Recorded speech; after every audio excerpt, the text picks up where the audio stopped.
Dan apabila tak bersamamu, ku pastikan ku jalani dunia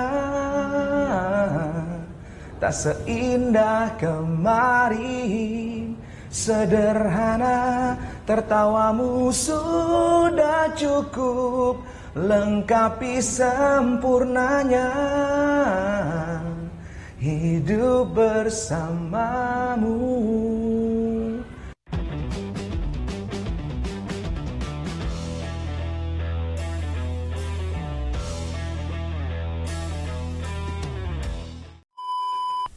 Halo geng, bertemu lagi dengan saya Mr. Rian Boltok. Oke geng, di video kali ini seperti yang sudah kalian lihat, kita akan membuat yang namanya siklus akuntansi perusahaan jasa. Oke, langsung aja kita mulai dari jurnal umum. Jurnal umum. Jurnal umum itu adalah media dalam proses akuntansi untuk menampung akun-akun transaksi yang telah dianalisis yang bersumber dari bukti transaksi. Artinya begini, ketika perusahaan melakukan transaksi, maka nanti akan menghasilkan yang namanya bukti transaksi. Nah, bukti transaksi itulah nanti yang akan dibukukan oleh accountingnya atau bagian keuangannya ke dalam jurnal umum namanya. Itu dia cuy. Ada beberapa fungsi jurnal, ya kan? Yang pertama fungsi pencatatan. Artinya semua transaksi yang terjadi dalam perusahaan harus dicatat ke dalam jurnal umum.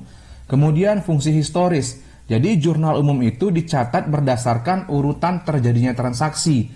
Jadi dia nggak boleh langkah-langkah ya. Jadi berurut tanggal 1, 2, 3, 4, 5, 6, 7 sampai tanggal 31. Begitu juga dengan bulannya. Mulai dari Januari, Februari, Maret, April, Mei, Juni sampai Desember. Nah, jadi dia berurut berdasarkan historinya. Itu dia. Kemudian yang ketiga ada namanya fungsi analisis. Di mana fungsi analisis ini adalah menganalisis bukti transaksi untuk menentukan nama akun, jumlah yang dicatat, dan sisi mana diletakkan angkanya, di debit atau di kredit. Nah, berdasarkan mekanisme debit kredit pastinya, itu dia. Kemudian fungsi instruktif, yaitu jurnal umum merupakan sekumpulan instruksi atau perintah. Kemudian fungsi informatif, di mana jurnal umum ini harus menyajikan tanggal, nama akun, keterangan singkat mengenai transaksi, dan nilai uang pada transaksi. Tujuannya apa? Agar memudahkan si pemakai dalam menggunakan informasi akuntansi tadi. Itu dia cuy. Jadi inilah 5 fungsi utama dari jurnal umum. Oke, kita lanjut aja cuy. Nah, ini mekanisme debit kredit. Ini kata kunci ya, atau dasar paling mendasar yang kalian harus benar-benar paham agar kalian bisa membuat yang namanya jurnal umum. Nah, kita mulai dari yang pertama yaitu harta. Harta akan bertambah di debit, kemudian harta akan berkurang di kredit. Yang kedua ada utang. Utang akan bertambah di kredit dan akan berkurang di debit. Kemudian modal. Modal akan bertambah di kredit dan berkurangnya di debit. Kemudian yang keempat ada pendapatan. Pendapatan akan bertambah di kredit dan berkurang di debit. Sementara yang terakhir ada beban. Beban itu akan bertambah di debit dan akan berkurang di kredit. Nah, jadi kalian harus benar-benar bisa memahami mekanisme debit kredit ini ya. Mulai dari harta, utang, modal, pendapatan, dan beban. Tujuannya apa? Agar kalian bisa memahami yang namanya konsep dari akuntansi ini. Oke, langsung aja kita lanjut cuy.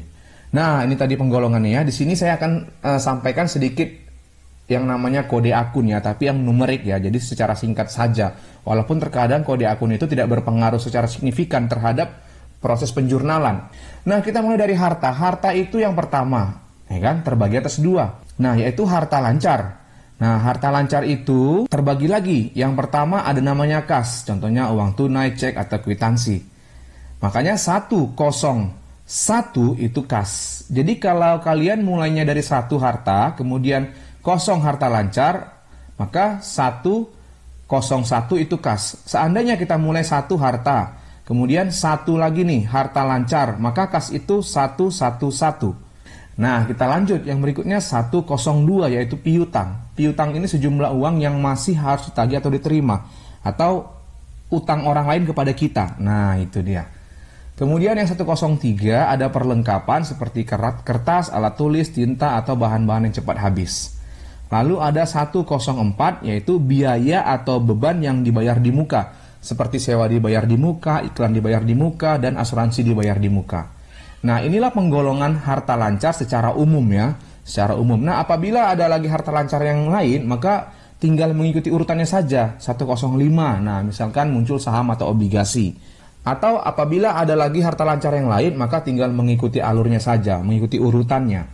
Ya, yang pasti kas piutang perlengkapan itu harus berurut. 101 itu kas, 102 piutang, 103 perlengkapan. Kita lanjut cuy. Yang berikutnya adalah harta, tadi harta lancar, kemudian karena kosong harta lancar, maka 1 harta tetap. Nah, maka 111 itu peralatan. Contohnya adalah peralatan kantor ataupun peralatan bengkel.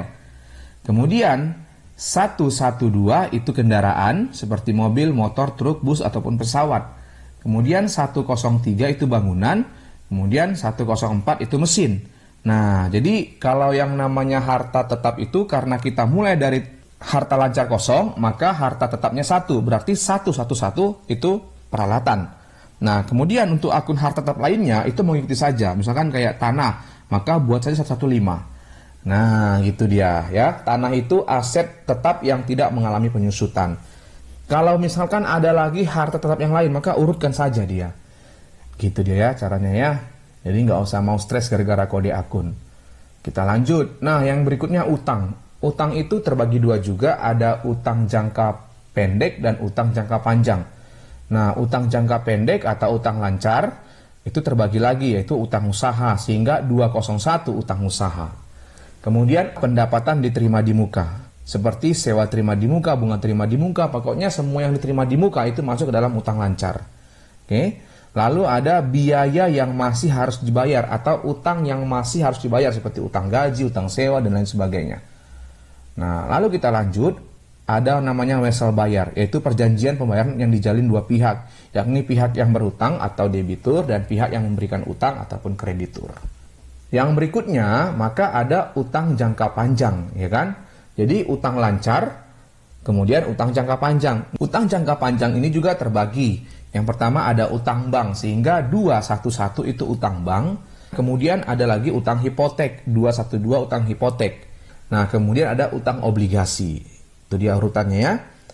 Kemudian kita lanjut ke modal. Modal ini kan nggak ada pembagiannya, maka modal langsung aja ke modal pemilik, yaitu 301. Karena tadi kita mulai dari kosong. Harta 1, harta lancar kosong. Nah, gitu dia. Makanya ini 301. Jadi kita ambil 3 angka. Kita lanjut ke pendapatan. Pendapatan juga terbagi 2, ada pendapatan operasional dan ada pendapatan non operasional. Nah, pendapatan operasional ini pendapatan yang berkaitan langsung dengan kegiatan usaha. Sudah pasti pendapatan jasa kan, kode akunnya 401. Pendapatan jasa ataupun pendapatan usaha. Kemudian ada pendapatan non operasional seperti pendapatan komisi maupun pendapatan bunga. Maka dia 411, 412. Paham ya? 411 pendapatan komisi, 412 pendapatan bunga. Kita lanjut dengan beban. Beban juga demikian. Ada beban operasional, ada beban non operasional. Nah, beban operasional itu apa? Beban yang berkaitan langsung dengan kegiatan usaha. Seperti beban gaji, ya kan? Beban listrik, air, dan telepon. Kemudian beban yang lain-lain lah pokoknya. Jadi, kalau ada muncul lagi beban usaha yang lain, tinggal urutkan saja dia ya.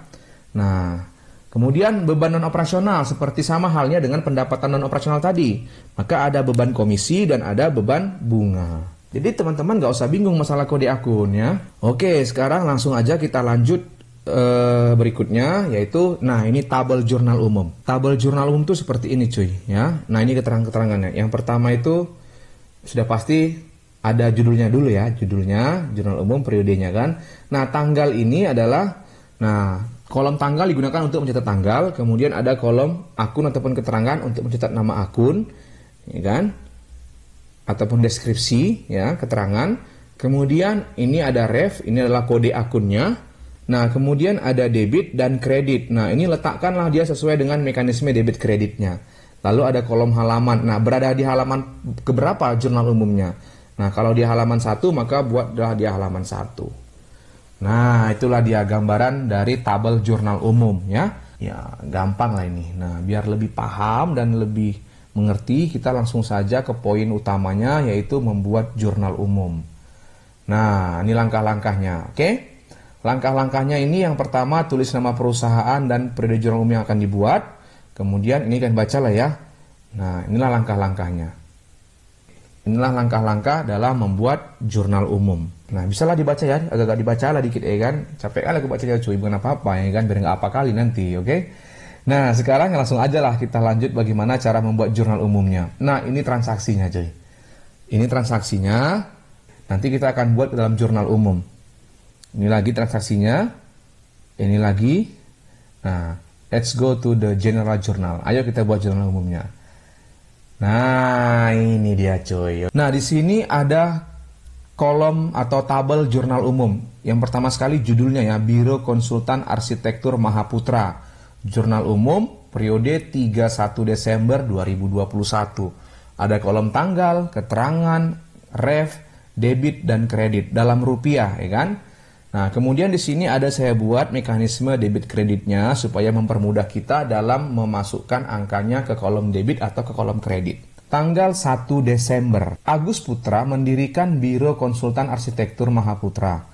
Agus menginvestasikan uang pribadinya 500 juta ke kas perusahaan sebagai modal awal. Ingat ya cuy, kalau kita mau membuat yang namanya proses pencatatan akuntansi dalam perusahaan, maka anggaplah kamu sebagai accounting di perusahaan tersebut. Berarti anggaplah kamu sebagai karyawan di perusahaan Biro Konsultan Arsitektur Mahaputra ini. Jadi kamu akan membuat seluruh transaksi yang ada pada konsultan Mahaputra ini ke dalam jurnal umum. Nah, itu dia biar kita paham. Jangan kamu sudut pandangnya sebagai konsumen, tidak. Anggap kamu sebagai orang yang ada di perusahaan ini, internalnya. Berarti kalau Pak Agus menginvestasikan uang 500 juta ke perusahaannya, maka bertambahlah kas perusahaan. Kas bertambah di debit. Modal perusahaan juga bertambah. Modal bertambah di kredit. Ya sudah. Berarti keterangannya kas bertambah di debit 500 juta dan modal bertambah di kredit 500 juta. Nah, kode akunnya 101 untuk kas, 301 untuk modal.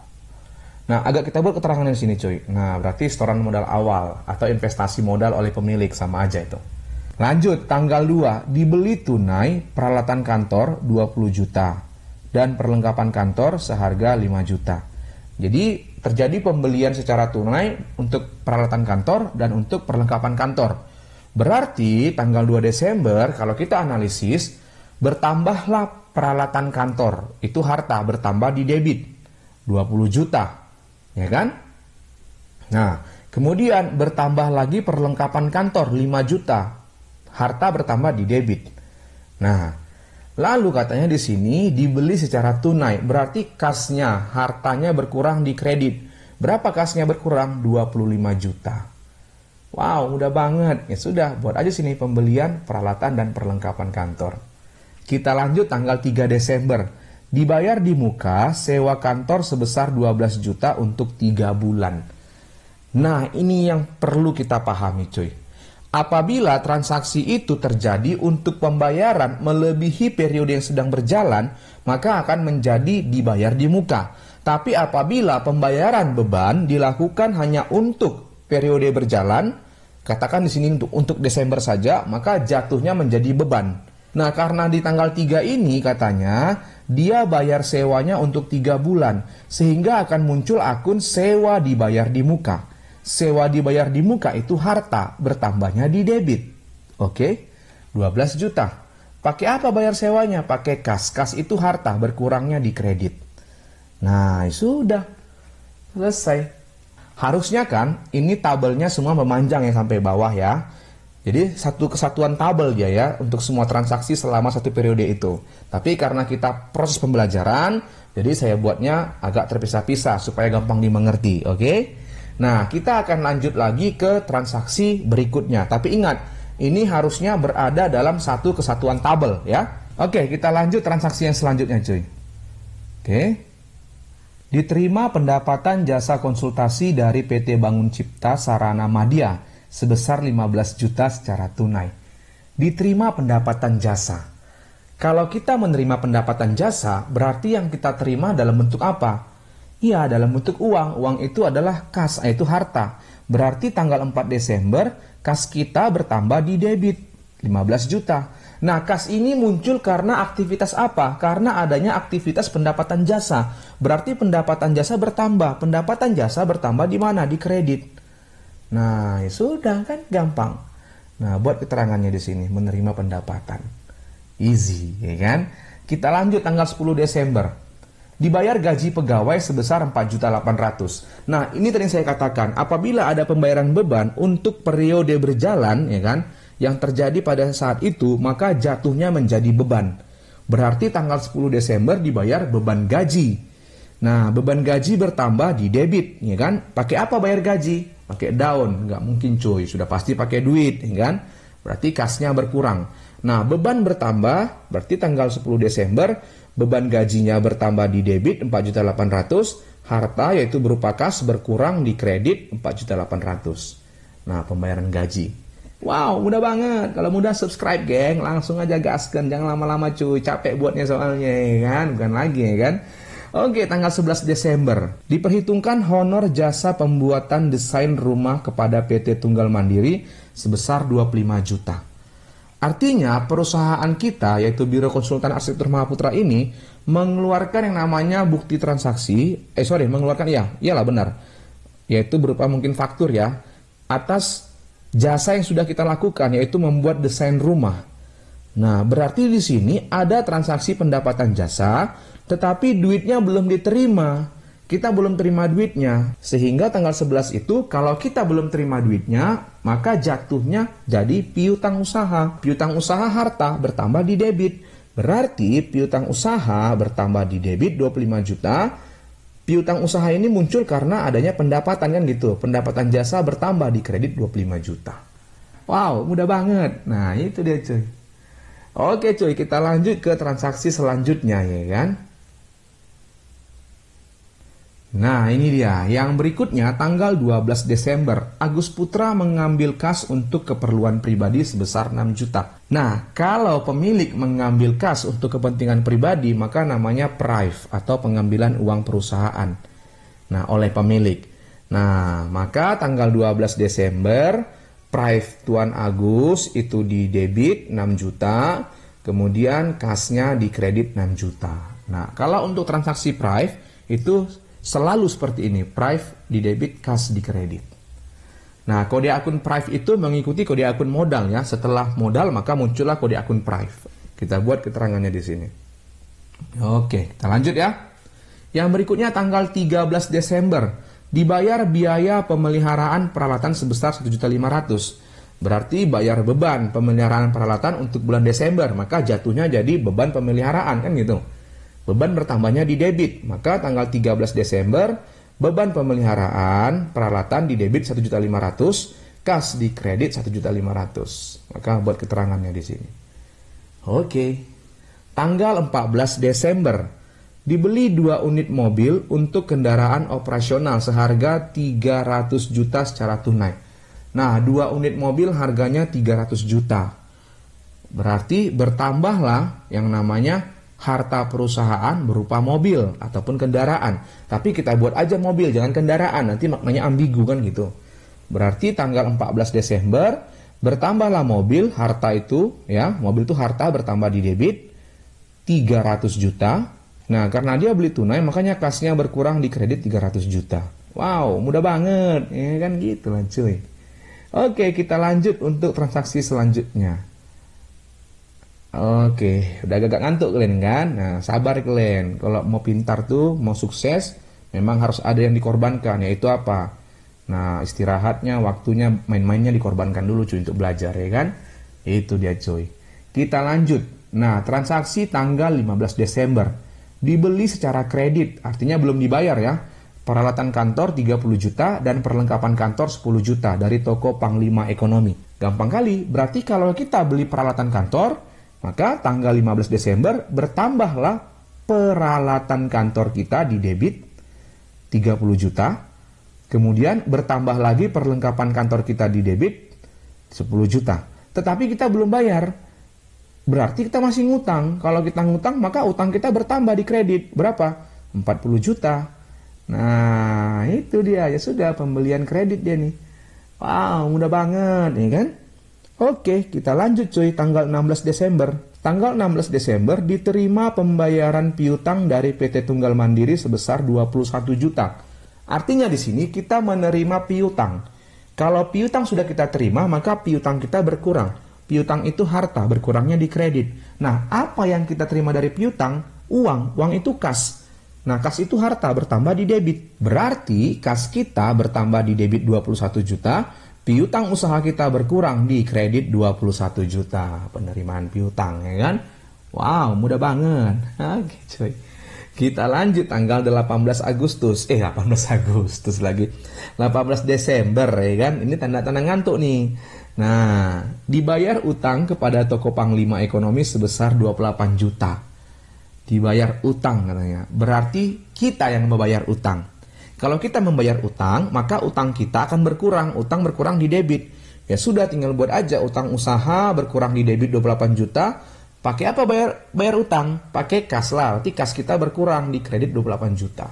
Wow, mudah banget. Itu dia cuy. Aduh, terlalu gampang, terlalu easy nih. Ini terlalu easy namanya, ya kan? Oke, kita lanjut ke transaksi selanjutnya cuy. Cus. Nah, yang berikutnya tanggal 20 Desember. Diperhitungkan jasa konsultasi. Nah, kalau dikatakan diperhitungkan, berarti kita belum terima sepeser pun duitnya cuy. Kita masih mengeluarkan bukti transaksi atas transaksi pendapatan jasa. Nah, katanya sebesar 38 juta diperhitungkan jasa konsultasi rancangan bangunan kompleks perumahan sebesar 38 juta kepada PT Ujung Dunia. Berarti ada pendapatan jasa 38 juta tetapi kita belum terima duitnya. Maka jatuhnya apa? Iya, jadinya piutang. Piutang harta bertambahnya di debit. Maka tanggal 20 piutangnya di debit 38 juta, kemudian pendapatan jasa di kredit 38 juta. Nah, perhitungan pendapatan jasa. Wow, mudah banget. Tanggal 22 Desember, dipinjam uang dari Bank Mandiri sebesar 100 juta. Nah, kalau kita, Biro Konsultan Arsitektur Mahaputra, kita, oke, meminjam duit ke bank, maka uang itu akan kita terima dari bank kan gitu. Akan kita masukkan ke perusahaan kita. Berarti kas perusahaan kita bertambah, kas bertambah di debit. Maka tanggal 22, kas bertambah di debit 100 juta. Nah, tetapi bertambah juga utang kita. Tapi utang kita bukan utang usaha, melainkan utang jangka panjang, yaitu utang Bank Mandiri atau utang bank di Bank Mandiri. Nah, utang bertambah di mana? Di kredit cuy. Ya sudah, utang bank di kredit 100 juta. Nah, pinjaman, penerimaan pinjaman, ya kan? Nah, gampang kan? Nah, ya kan? Nah, easy cuy. Kita lanjut ke tanggal 23 Desember. Diterima pendapatan jasa konsultasi sebesar 16.500.000 tunai. Wow, gampang kali nih cuy. Kalau kita menerima pendapatan yang kita terima udah pasti uang. Uang itu harta atau kas. Kas itu bertambah di debit. Maka tanggal 23 kasnya di debit 16.500.000. Kemudian pendapatannya bertambah di kredit. Berarti pendapatan jasa di kredit bertambah sebesar 16.500.000. Penerimaan pendapatan. Wow, mudah banget, ya kan? Langsung aja cuy ya. Nah, transaksi berikutnya tanggal 24 Desember diterima pembayaran piutang dari PT Ujung Dunia sebesar 35 juta. Diterima pembayaran piutang, berarti kita menerima uang, ya kan? Nah, maka kas kita bertambah tanggal 24. Kas kita bertambah di debit 35 juta. Nah, uang yang kita terima itu dari piutang yang kita miliki. Berarti piutang kita berkurang. Piutang itu harta, berkurangnya di kredit. Maka piutang usahanya berkurang di kredit 35 juta. Keterangannya penerimaan piutang. Ya kan? Mudah ini, gampang kali nih. Tanggal 25 Desember, apalagi nih paling gampang ini. Dibayar gaji pegawai, ya sudah, beban gaji kas, kan gitu. Beban gajinya bertambah di debit 4.250.000. Kasnya berkurang di kredit 4.250.000. Pembayaran gaji. Wow, mudah banget, ya kan? Yang berikutnya tanggal 26 Desember. Dibayar cicilan pokok utang bank sebesar 25 juta. Ditambah bunga pinjamannya sebesar 1 juta. Nah, ini gimana nih? Gampang cuy.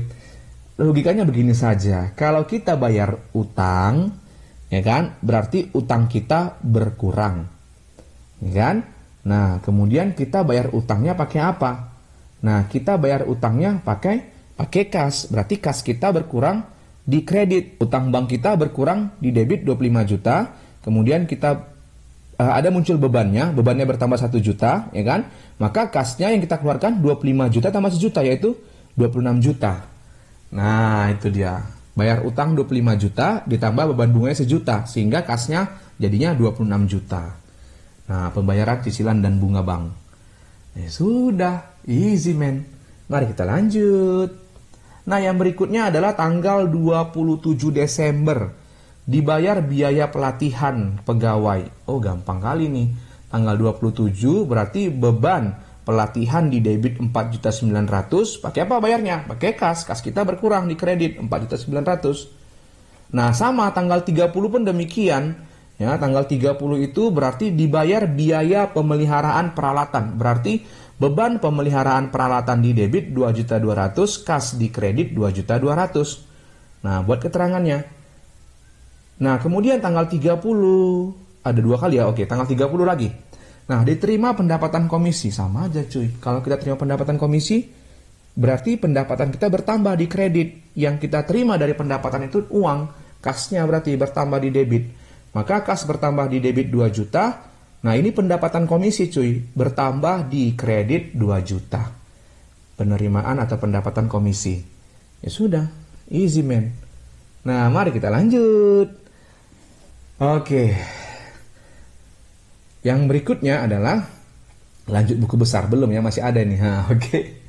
Nah, tanggal 31 Desember diterima pemberitahuan dari bank bahwa rekening Biro Konsultan dan Arsitektur Mahaputra telah didebit sebesar 1.250.000 untuk beban administrasi dan dikredit sebesar 4 juta untuk pendapatan jasa giro. Nah, artinya begini cuy. Jadi kalau ada informasi dari bank, nah kalau bank mengatakan telah didebit, berarti uang kita keluar dari rekening kita. Terus kalau bank mengatakan telah dikredit, berarti ada uang masuk ke kas kita cuy. Nah, ada uang masuk ke kas kita yang ada di bank, itu maksudnya. Berarti tanggal 31 ini terdapat pendapatan jasanya 4 juta, ya kan, 4 juta, tetapi dipotong admin 1.250.000.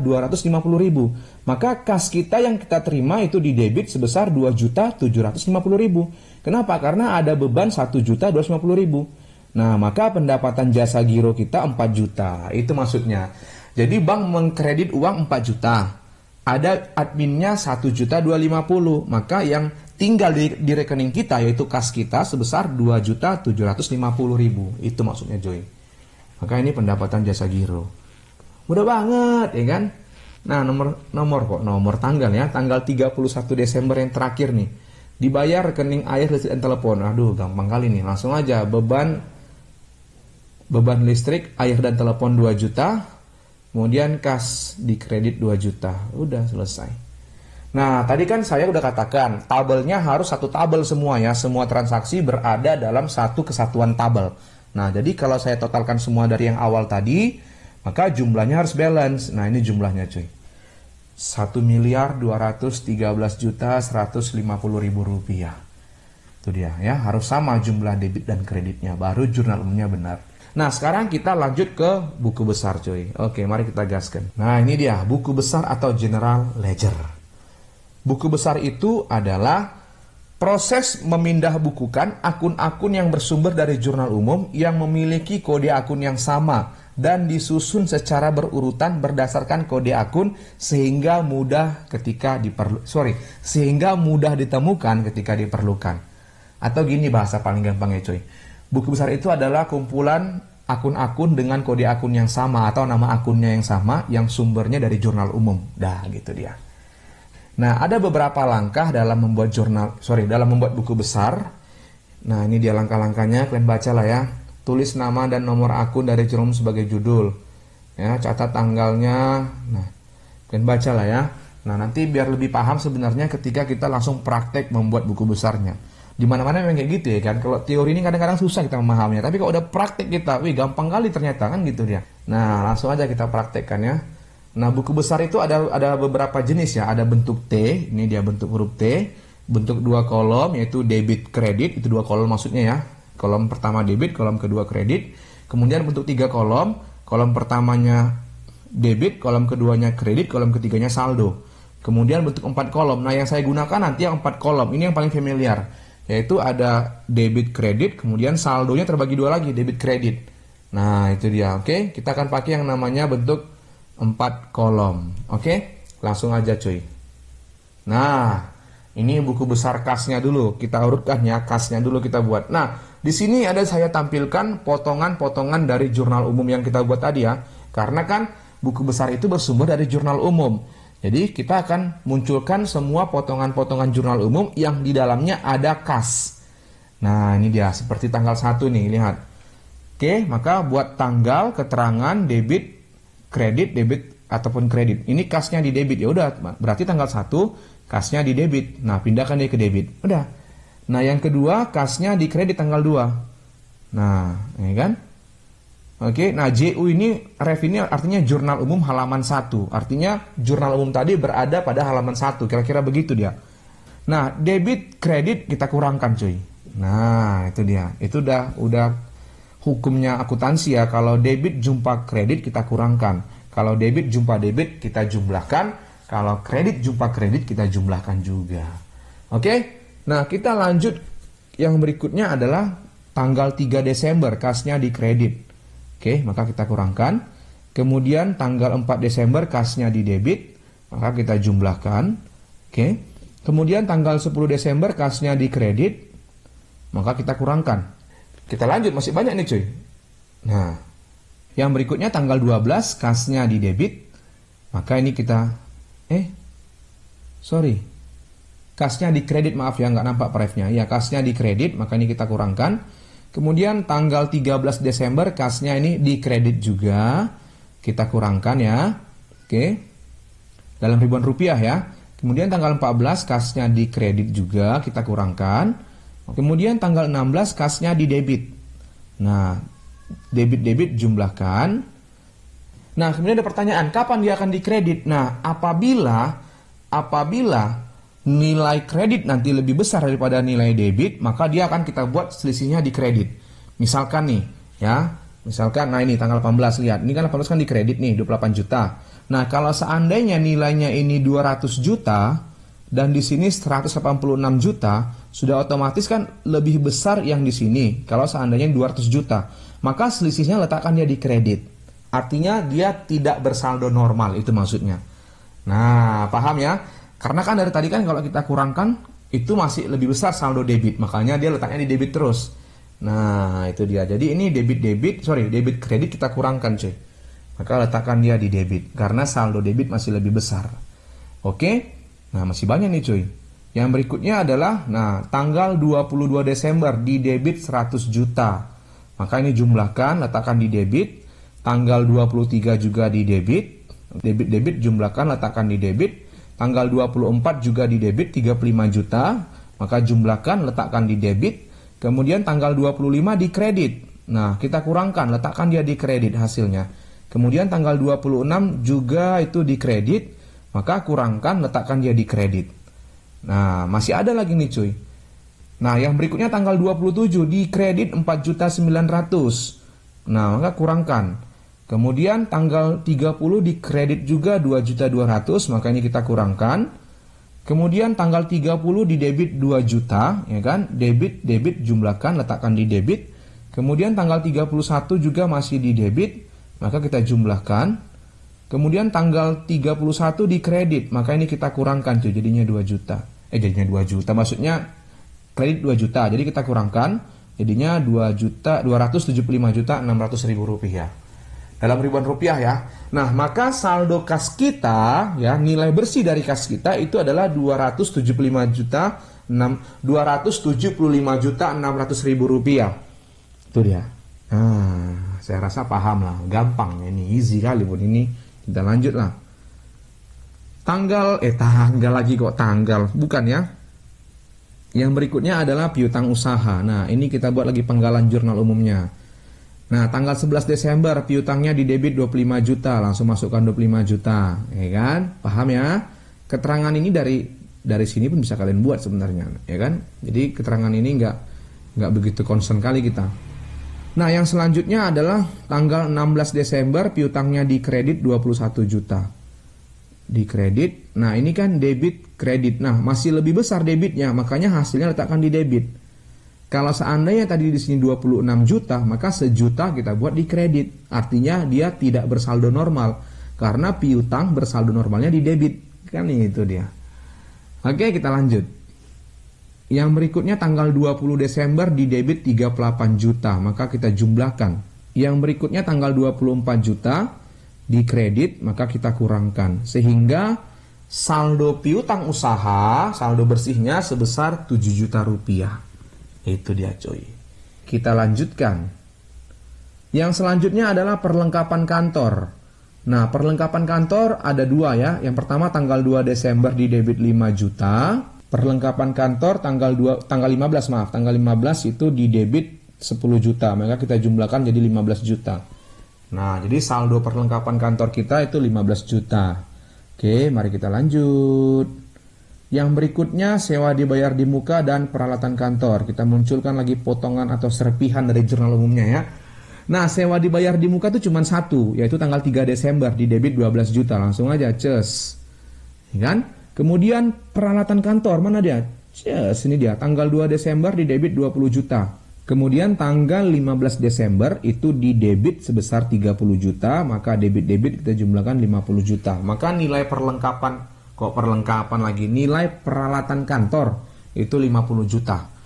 Oke, mari kita lanjut. Yang berikutnya mobil dan utang usaha. Kita munculkan lagi serpihan jurnal umumnya. Mobil cuma satu, 300 juta di debit, langsung masukkan aja cuy. Nah, utang usaha mana kah utang usaha? Ini dia utang usaha. Tanggal 15 kredit 40 juta, masukkan ces. Kemudian tanggal 18 di debit 28 juta. Maka kredit debit kita kurangkan. Karena lebih besar kredit, maka letakkan selisihnya di kredit. Itu dia. Wow, mudah banget. Oke, langsung kita gaskan cuy.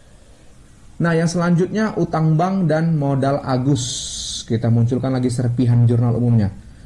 Utang bank, mana kamu utang bank? Nah, ini utang bank ada dua.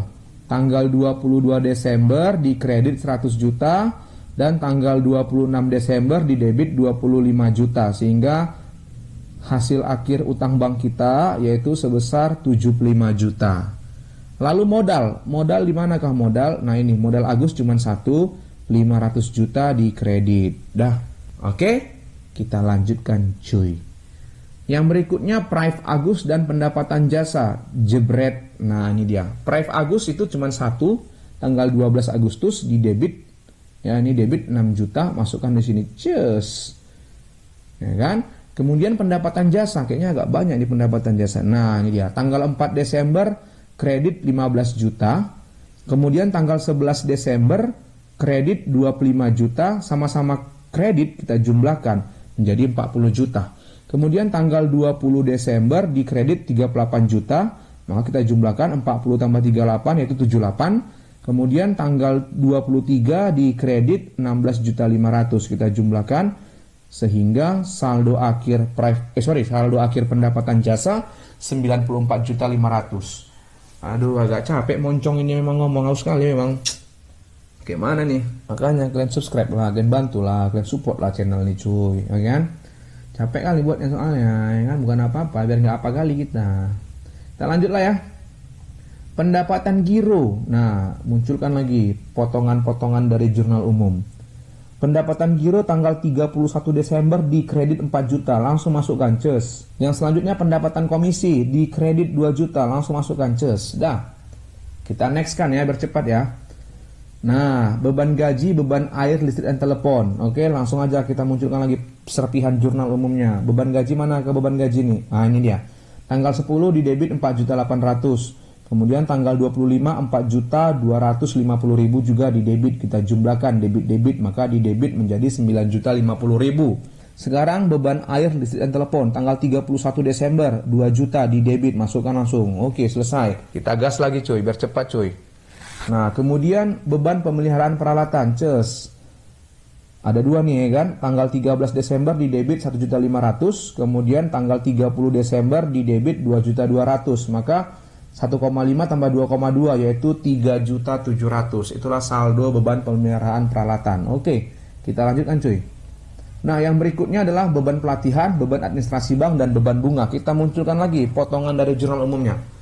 Kita mulai dari beban pelatihan, ces, tanggal 27 di debit 4.900.000, selesai. Kemudian beban administrasi bank, kita cari mana dia, ces, tanggal 31 Desember di debit 1.250.000 rupiah, ces. Kemudian beban bunga, mana beban bunga nih? Di debit 1 juta, masukkan langsung, ces, selesai. Mari kita lanjut. Oh, udah selesai rupanya, aduh.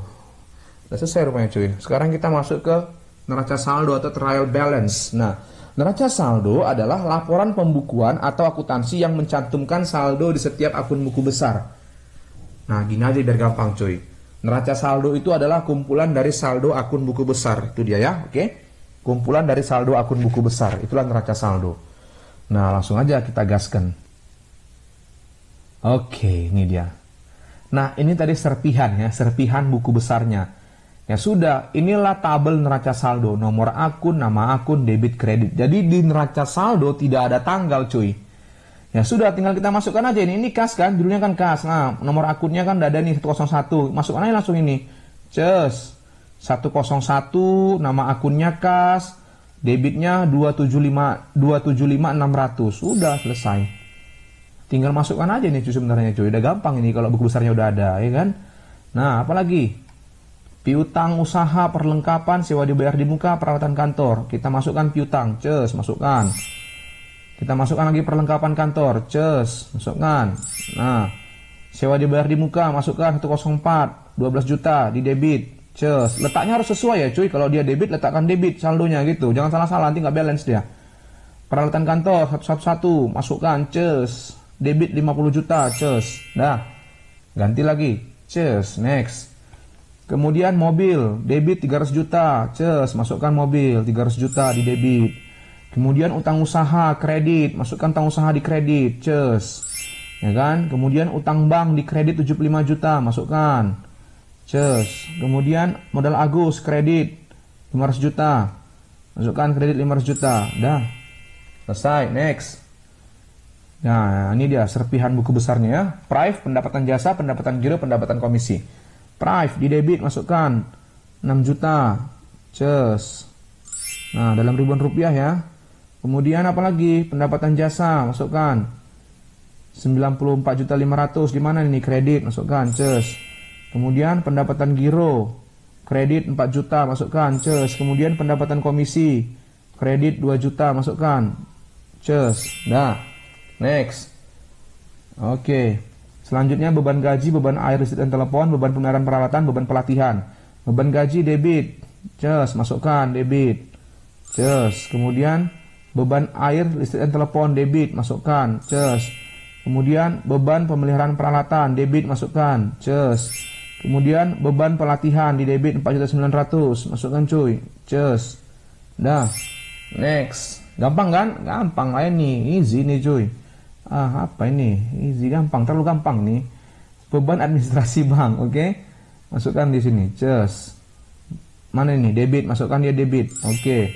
Kemudian beban bunga. Beban bunga debit, masukkan juga debit, ces. Udah habis. Nah, habis kan? Tinggal kita jumlah aja. Kalau jumlahnya balance ini debit kredit, berarti udah benar kita kerjakan cuy. Nah, yang masalah itu kalau dia nggak balance. Kalau dia nggak balance, nah itu yang buat sakit kepala cuy. Kita harus cek lagi buku besarnya, cek lagi jurnal umumnya, sakit kali kepala cuy. Nah, untunglah ini balance cuy. Nah, ya kan? Balance, ya kan? Kalau nggak percaya kalian cek aja cuy, kan? Capek kali ngecek ulang soalnya. Oke.